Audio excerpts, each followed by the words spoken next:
Assalamualaikum warahmatullahi wabarakatuh. Kami dari kelompok 2 akan menjelaskan materi mengenai sistem informasi manajemen pada mata perkuliahan manajemen di Universitas Pamulang.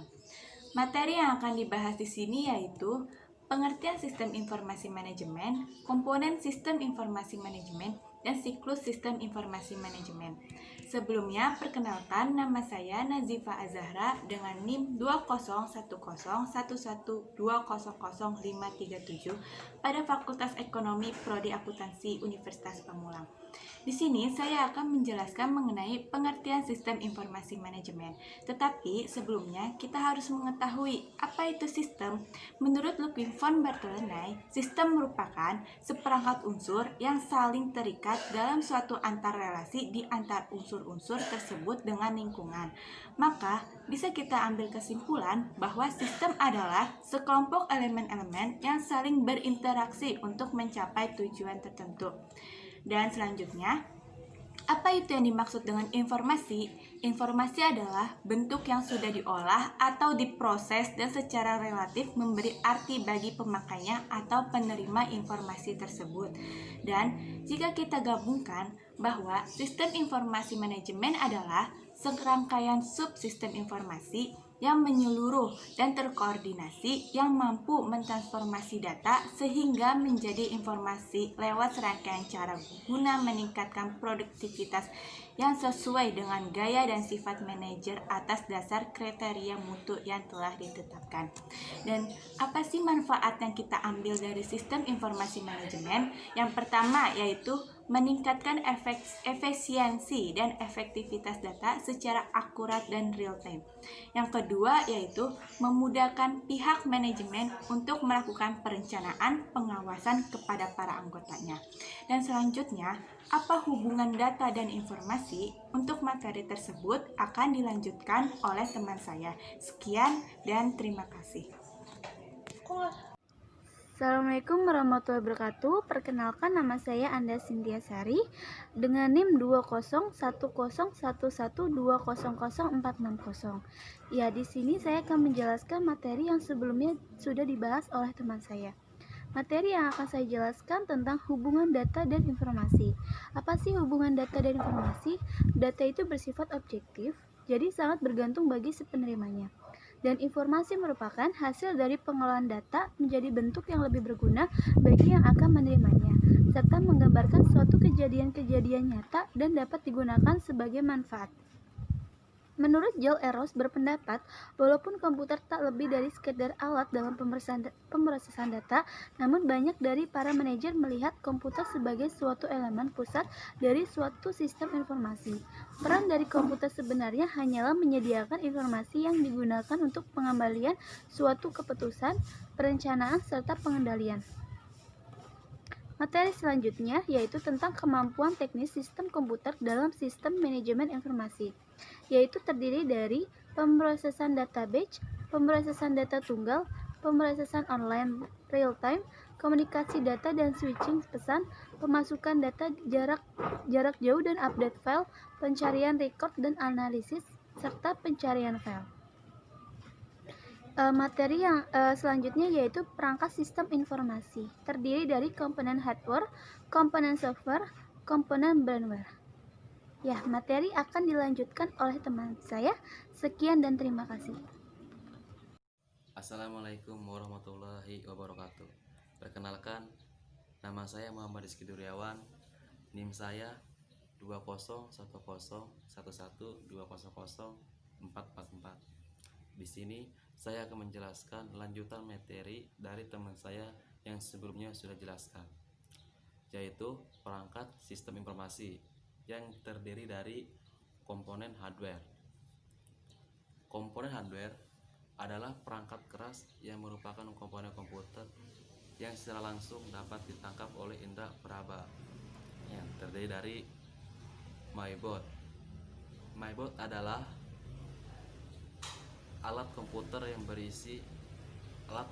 yang paling penting yang berisi sistem BIOS. Kemudian prosesor atau CPU. Prosesor adalah otak sentral dari komputer. Lalu hard disk. Hard disk adalah penyimpanan data yang permanen. Selanjutnya, RAM. RAM adalah penyimpanan data yang tidak permanen. Artinya, data akan hilang jika listrik mati. Ada keyboard.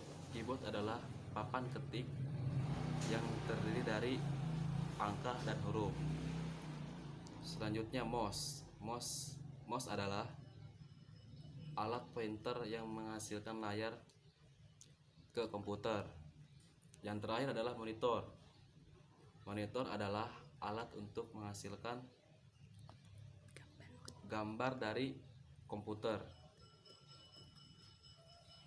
Yang kedua adalah komponen software atau perangkat lunak. Komponen program-program yang nantinya akan terinstal pada komputer sehingga mampu melaksanakan aktivitas seperti sistem.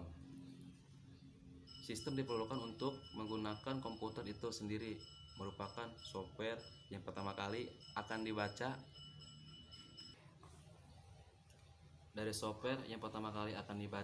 oleh komputer pada saat booting sebagai dasar pengoperasian komputer.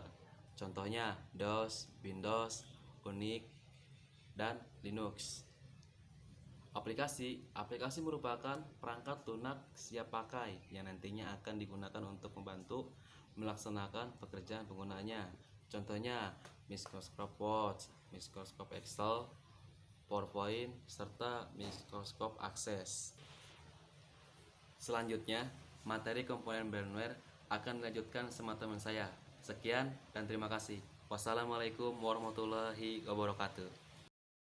Assalamualaikum warahmatullahi wabarakatuh. Perkenalkan, nama saya Nuni Marfuah dengan NIM 2011111200385. Yang di sini saya akan menjelaskan materi atau melanjutkan materi yang telah dibawakan oleh teman saya. Materi yang saya bahas yaitu komponen hardware atau komponen pendukung. Ada sistem analisis, ada administrator, ada programmer, ada operator.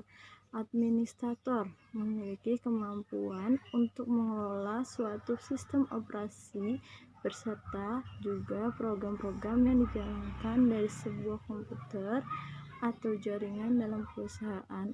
Programmer untuk membuat program yang dibutuhkan perusahaan dalam sistem komputerisasi. Yang ketiga yaitu ada operator untuk menjalankan sistem operasi serta program dalam perangkat komputer perusahaan. Yang kedua ada siklus hidup sistem, yaitu penetapan atau pendekatan sistem untuk mengembangkan sistem atau subsistem informasi yang berbasis komputer. Sekian materi yang saya jelaskan. Selanjutnya akan dilanjutkan oleh teman saya. Terima kasih.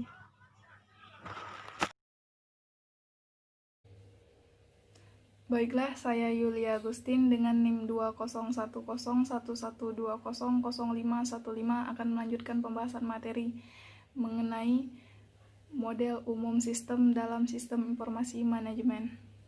Di dalam model umum sistem terdapat umpan balik. Di umpan balik ada input, proses, output, dan tujuan. Di dalam sistem informasi kita pasti sering menemukan kendala. Jadi, kita sebisa mungkin bisa mengontrol dan mencari solusi atas kendala tersebut sehingga bisa mencapai tujuan dari perusahaan. Materi selanjutnya yakni mengenai pengelolaan informasi di sistem informasi manajemen. Dalam mengelola informasi terdapat 3 pembahasan, yakni mengenai 1. Manajer memastikan bahwa data diperlukan terkumpul dan kemudian diproses menjadi informasi yang berguna. Kedua, manajer juga memastikan orang yang layak dalam organisasi untuk menerima informasi tersebut dalam bentuk yang tepat sehingga dapat dimanfaatkan. Ketiga, manajer akhirnya juga akan membuang informasi yang tidak berguna lagi dan menggantikan dengan informasi yang mutakhir dan akurat. yang selanjutnya yakni mengenai penggunaan sistem informasi manajemen. Dalam penggunaan sistem informasi manajemen ditujukan untuk orang atau badan yang mempunyai kepentingan terhadap informasi yang dipakai. Sekian informasi yang dapat kami sampaikan mengenai sistem informasi manajemen. Semoga materi yang kami sampaikan bisa memberikan manfaat dan pembelajaran. Kami dari kelompok 2 mengucapkan sekian, terima kasih. Wassalamualaikum warahmatullahi wabarakatuh.